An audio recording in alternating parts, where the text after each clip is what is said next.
പ്രവാസ ലോകത്തെ വാർത്തകളും വിശേഷങ്ങളും അതുപോലെ മാറി മാറി വരുന്ന നിയമങ്ങളും നേരത്തെ അറിയാൻ ഈ ചാനൽ സബ്സ്ക്രൈബ് ചെയ്യൂ. അടുത്തുള്ള ബെല്ലൈക്കൺ എനേബിൾ ചെയ്യാൻ മറക്കേണ്ട. ഒമാൻ വാർത്തകളിലേക്ക് സ്വാഗതം. ഇന്ന് 2025 ജനുവരി 10 വെള്ളി. പ്രധാന വാർത്തകൾ. CBSE ബോർഡ് പരീക്ഷകൾ വർഷത്തിൽ 2 തവണ നടത്തുന്നതിനുള്ള പദ്ധതി അടുത്ത അധ്യയന വർഷം മുതൽ നടപ്പാക്കും. കേന്ദ്ര വിദ്യാഭ്യാസ മന്ത്രിയാണ് ഇക്കാര്യം അറിയിച്ചത്. 10-12 ക്ലാസുകളിൽ സെമസ്റ്റർ പരീക്ഷ നടത്താനും ആലോചനകൾ ഉണ്ട്. കുട്ടികളിലെ പരീക്ഷാ പേടിയും സമ്മർദ്ദവും കുറയ്ക്കുന്നതിനുള്ള ദേശീയ വിദ്യാഭ്യാസ നയത്തിന്റെ അടിസ്ഥാനത്തിലാണ് പുതിയ നീക്കം. നിലവിൽ 2024-25 അധ്യയന വർഷത്തെ CBSE ബോർഡ് പരീക്ഷകൾ നടത്താൻ തീരുമാനിച്ചിരിക്കുന്നത് ഫെബ്രുവരി മുതൽ ഏപ്രിൽ വരെയാണ്. ഫെബ്രുവരി 15-ന് ആരംഭിക്കുന്ന പരീക്ഷകൾ ഏപ്രിൽ 4-നാണ് അവസാനിക്കുന്നത്. ഈ വർഷത്തെ പരീക്ഷകൾ മുൻവർഷങ്ങളിലേതുപോലെ തന്നെ നടത്താൻ ആണ് തീരുമാനിച്ചിരിക്കുന്നത്. അടുത്ത അധ്യയന വർഷം മുതൽ പുതിയ രീതികൾ നടപ്പാക്കും എന്നാണ് കരുതുന്നത്. അതേസമയം 10-12 ക്ലാസുകളിലെ ബോർഡ് പരീക്ഷകളിൽ നിന്നും സിലബസിന്റെ 15% ഭാഗം വെട്ടിക്കുറയ്ക്കാൻ നിർദ്ദേശിച്ചെന്ന വാർത്തകൾ അടിസ്ഥാനരഹിതമെന്ന് CBSE അറിയിച്ചു. അത്തരത്തിലുള്ള നയപരമായ തീരുമാനം ബോർഡ് ഇതുവരെ എടുത്തിട്ടില്ല. മൂല്യനിർണയ സമ്പ്രദായത്തിലോ പരീക്ഷാ നയത്തിലോ മാറ്റങ്ങൾ വരുത്തിയിട്ടുമില്ല. ബോർഡിന്റെ നയതീരുമാനങ്ങളുമായി ബന്ധപ്പെട്ട വിവരങ്ങൾ ബോർഡിന്റെ ഔദ്യോഗിക വെബ്സൈറ്റ് വഴിയോ അംഗീകൃത ചാനലുകൾ വഴിയോ മാത്രമേ പ്രസിദ്ധീകരിക്കൂ എന്നും CBSE വ്യക്തമാക്കിയിട്ടുണ്ട്. പൊതുപരീക്ഷാ തീയതികൾ നേരത്തെ പ്രഖ്യാപിച്ചിരുന്നു. ഫെബ്രുവരി 15-ന് ആരംഭിക്കുന്ന പരീക്ഷകൾ 10ാം ക്ലാസ് പരീക്ഷ മാർച്ച് 18-നും +2 പരീക്ഷ ഏപ്രിൽ 4-നും അവസാനിക്കും. പരീക്ഷാ തീയതികൾ നേരത്തെ പ്രഖ്യാപിച്ചത് വിദ്യാർത്ഥികൾക്ക് അനുഗ്രഹമാണ്. 10ാം ക്ലാസ് പ്രാക്ടിക്കൽ പരീക്ഷ 2025 ജനുവരി 1-ാം തീയതിയും 12ാം തരം പ്രാക്ടിക്കൽ പരീക്ഷ ഫെബ്രുവരി 15-നും ആരംഭിക്കും. മാസങ്ങൾക്ക് മുമ്പ് തന്നെ ഒമാനിലെ ഇന്ത്യൻ സ്കൂളുകൾ പൊതുപരീക്ഷാ മുന്നൊരുക്കങ്ങൾ ആരംഭിച്ചിരുന്നു. ശൈത്യകാല അവധി ദിനങ്ങൾ ഉൾപ്പെടെ ഉപയോഗപ്പെടുത്തി മികച്ച ഫലം ഉറപ്പുവരുത്തുന്നതിന് പരിശീലനവും അധിക ക്ലാസുകളും നൽകി വരികയാണ്. കഴിഞ്ഞ വർഷങ്ങളിൽ 100 മേനി വിജയമാണ് ഒമാനിലെ ഇന്ത്യൻ സ്കൂൾ കരസ്ഥമാക്കിയത്. ഇക്കുറിയും മികച്ച വിജയത്തിനുള്ള ഒരുക്കങ്ങളിലാണ് സ്കൂളുകൾ. നിസ്വ മാർക്കറ്റിൽ വെള്ളം കയറി നാശനഷ്ടങ്ങൾ നേരിട്ട വ്യക്തികൾക്കും കച്ചവടക്കാർക്കും നാമ വാട്ടർ സർവീസസ് അധികൃതർ നഷ്ടപരിഹാരം വിതരണം ചെയ്തു. കഴിഞ്ഞ വെള്ളിയാഴ്ചയാണ് നിസ്വ മലിനജല ശുദ്ധീകരണ പ്ലാന്റിലെ ശുദ്ധീകരിച്ച ജലശേഖരണ ബേസിൻ ഭാഗികമായി തകർന്ന് മാർക്കറ്റിൽ വെള്ളം കയറിയത്.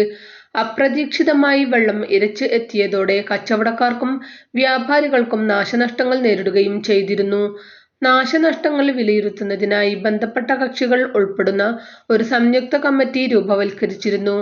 കമ്മിറ്റി അംഗങ്ങൾ കച്ചവടക്കാരെയും മറ്റും നേരിൽ കണ്ടാണ് ന്യായമായ നഷ്ടപരിഹാരങ്ങൾ ഉറപ്പുവരുത്തിയത്.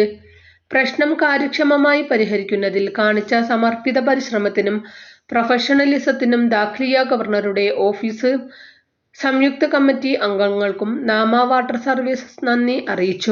പ്രക്രിയയിലുടനീളം സഹകരണത്തിനും മനസ്സിലാക്കലിനും നിസ്വയിലെ ജനങ്ങൾക്കും സ്വാധീനിക്കപ്പെട്ട വളണ്ടിയർമാർക്കും കമ്പനി നന്ദി പറഞ്ഞു. ഗവർണറുടെ office, Nizwa municipality, Nizwa market administration, Oman chamber എന്നിവയുടെ ഏകോപനത്തിൽ ആയിരുന്നു നാശനഷ്ടങ്ങൾ വിലയിരുത്താനുള്ള കമ്മിറ്റി പ്രവർത്തിച്ചിരുന്നത്.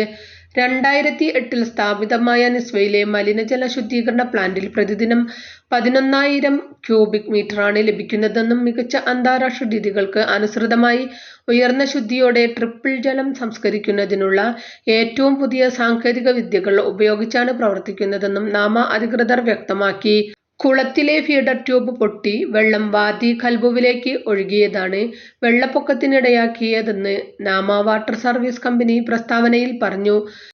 സംഭവത്തിൽ ക്ഷമാപണം നടത്തിയ നാമ സാഹചര്യം നിയന്ത്രിക്കുന്നതിന് ബന്ധപ്പെട്ട അധികാരികളുമായും ഫീൽഡ് ടീമുമായും ഏകോപിപ്പിച്ച് പ്രവർത്തിക്കുകയും ചെയ്തിരുന്നു. വടക്കൻ ബാത്തിന ഗവർണറേറ്റിലെ ഷിനാസ് പാർക്ക് താൽക്കാലികമായി അടച്ചു. അറ്റകുറ്റപ്പണികൾക്കായി പാർക്ക് അടച്ചിടുന്നത് ജനുവരി 12 ഞായറാഴ്ച മുതൽ അടുത്ത മാസം 9 വരെ പാർക്ക് അടഞ്ഞുകിടക്കുമെന്നും വടക്കൻ ബാത്തിന നഗരസഭ അറിയിച്ചു. കൂടുതൽ സൗകര്യങ്ങളോടെ നവീകരിക്കുകയാണ് അധികൃതർ. 10ാം പഞ്ചവത്സര പദ്ധതിയുടെ കീഴിൽ ഒമാനിൽ 22 പുതിയ സ്കൂളുകൾ നിർമ്മിക്കുന്നു. പദ്ധതി പുരോഗതി അവലോകനം ചെയ്യുന്നതിനായി അധികൃതർ യോഗം ചേർന്നു. ഒമാന്റെ വിദ്യാഭ്യാസ അടിസ്ഥാന സൗകര്യങ്ങൾ ശക്തിപ്പെടുത്തുന്നതിനുള്ള വിശാലമായ തന്ത്രത്തിന്റെ ഭാഗമാണ് ഈ 22 സ്കൂൾ കെട്ടിടങ്ങൾ. രാജ്യത്തിന്റെ വളർന്നുവരുന്ന വിദ്യാർത്ഥി ജനസംഖ്യയുടെ ആവശ്യങ്ങൾ നിറവേറ്റുന്നതിന് ആധുനിക സൗകര്യങ്ങൾ നൽകുന്ന രീതിയിലാണ് ഈ സ്കൂൾ രൂപകൽപ്പന. അനധികൃതമായി വേട്ടയാടിയ സംഭവത്തിൽ 3 പൗരന്മാർക്കെതിരെ നടപടി സ്വീകരിച്ച് അപ്പീൽ കോടതി. 5000 റിയാൽ വീതമാണ് ഓരോരുത്തർക്കും പിഴ ചുമത്തിയിരിക്കുന്നത്. ലൈസൻസ് ഇല്ലാത്ത ആയുധം കൈവശം വെച്ചതിന് ഒരു വ്യക്തിക്ക് 1000 റിയാൽ അധിക പിഴയും വിധിച്ചു. പിടിച്ചെടുത്ത എല്ലാ ആയുധങ്ങളും വെടിക്കോപ്പുകളും കണ്ടുകെട്ടാനും കോടതിയുടെ അന്തിമ വിധിയിൽ ഉത്തരവിട്ടു.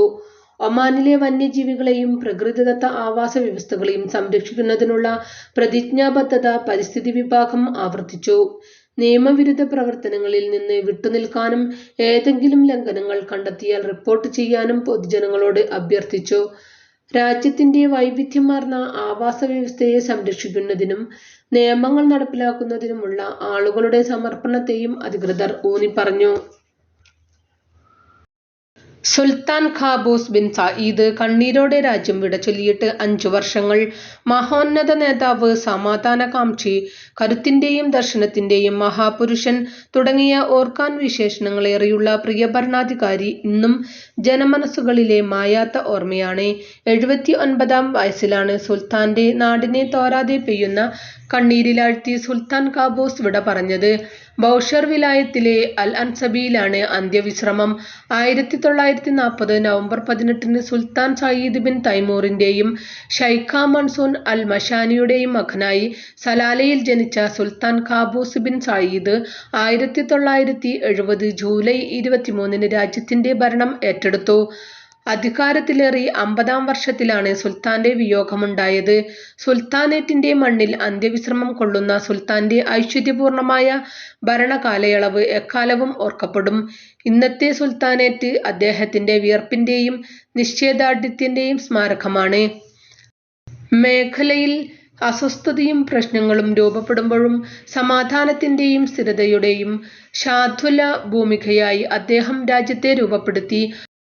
ആധുനിക ഒമാന്റെ സ്ഥാപക പിതാവും ആഭ്യന്തര വിദേശകാര്യങ്ങളിൽ ഒമാനികളെ ശാക്തീകരിക്കുകയും ചെയ്ത ഉന്നത ശീർഷനായിരുന്നു സുൽത്താൻ ഖാബൂസ്. രാജ്യത്തെയും സർക്കാരിനെയും സൈന്യത്തെയും അദ്ദേഹം നയിച്ചു. സംഘർഷഭരിതമായ മേഖലയിൽ സമാധാനത്തിന്റെയും സഹകരണത്തിന്റെയും സഹവർത്തിത്വത്തിന്റെയും നയതന്ത്രത്തിലാണ് അദ്ദേഹം ശ്രദ്ധ കേന്ദ്രീകരിച്ചത്. അധികാരത്തിലേറിയതിനു ശേഷം ആധുനിക ഒമാന്റെ പിറവിക്കാണ് സുൽത്താൻ ഖാബൂസിന്റെ കാലം സാക്ഷ്യം വഹിച്ചത്.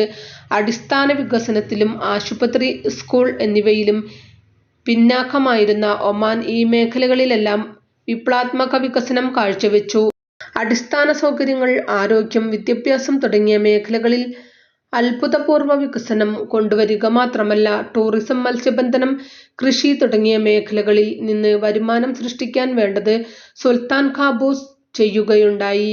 ഇന്ധനത്തിലുള്ള ആശ്രയം കുറച്ചു കൊണ്ടുവരുന്നതിന് വരുമാന വൈവിധ്യവൽക്കരണത്തിലും വ്യവസായവൽക്കരണത്തിലും പ്രകൃതിവാതകോൽപാദനം വികസിപ്പിക്കുന്നതിലും സ്വകാര്യവൽക്കരണത്തിലും ഊന്നി ജനസംഖ്യയിലെ വർധനവിന് അനുസരിച്ച് തൊഴിലവസരങ്ങൾ സൃഷ്ടിക്കുന്നതിന് പൊതുസ്വകാര്യ തൊഴിൽ ശക്തി സ്വദേശിവൽക്കരിക്കുന്നതിന് പദ്ധതി തയ്യാറാക്കി. സുൽത്താൻ ഖാബൂസിന്റെ കീഴിൽ ഒമാന്റെ പശ്ചാത്തല സൗകര്യവും ഭൂമികയും രൂപാന്തരപ്പെടുകയും പുഷ്കലമാകുകയും ചെയ്തു. അന്താരാഷ്ട്ര വിമാനത്താവളങ്ങൾ നിർമ്മിക്കുകയും റോഡ്, തുറമുഖ ശൃംഖലകൾ വികസിപ്പിക്കുകയും ഓഫീസുകൾക്കും സംഭരണശാലകൾക്കും പുതിയ കെട്ടിടങ്ങൾ നിർമ്മിക്കുകയും ചെയ്തു. ഒമാന്റെ വിവിധ മേഖലകളിലെ പ്രാദേശിക വൈജാത്യങ്ങളെയെല്ലാം പരിഗണിക്കുന്ന സമീപനമാണ് സുൽത്താൻ ഖാബൂസ് പുലർത്തിയത്. അതിനാൽ രാജ്യമൊന്നടക്കം അദ്ദേഹത്തിന് പൂർണ്ണ പിന്തുണ അർപ്പിച്ചു. സ്കൂളുകളും യൂണിവേഴ്സിറ്റികളും കലാകേന്ദ്രങ്ങളും ഒപ്പേറയും നിർമ്മിച്ചു. ആരോഗ്യമേഖലയിൽ വലിയ നിക്ഷേപങ്ങൾ നടത്തി. സാമൂഹിക സേവനം മെച്ചപ്പെടുത്തി. സൈന്യത്തെയും ആധുനികവൽക്കരിച്ചു. നിഷ്പക്ഷ വിദേശനയം സ്വീകരിച്ചതിലൂടെ മേഖലയിൽ ആർക്കും മാറ്റി നിർത്താൻ സാധിക്കാത്ത പൊതുസമ്മത രാഷ്ട്രമായി ഒമാൻ മാറി. സഹോദര ഗൾഫ് രാജ്യങ്ങളുമായി മികച്ച ബന്ധം പുലർത്തി. സുൽത്താൻ കാബൂസ് തുടക്കമിട്ട യത്നം തന്നെയാണ് സുൽത്താൻ ഹൈതം ബിൻ താരിഖും പിന്തുടരുന്നത്. സമൂഹത്തിലെ തലമുറമാറ്റം കണ്ടുകൊണ്ടുള്ള പദ്ധതികളുമായാണ് സുൽത്താൻ ഹൈതമിന്റെ നേതൃത്വത്തിൽ ഒമാൻ പ്രയാണം തുടരുന്നത്. ഇതോടുകൂടി ഇന്നത്തെ വാർത്തകളും വിശേഷങ്ങളും ഇവിടെ അവസാനിക്കുന്നു. കൂടുതൽ വാർത്തകളും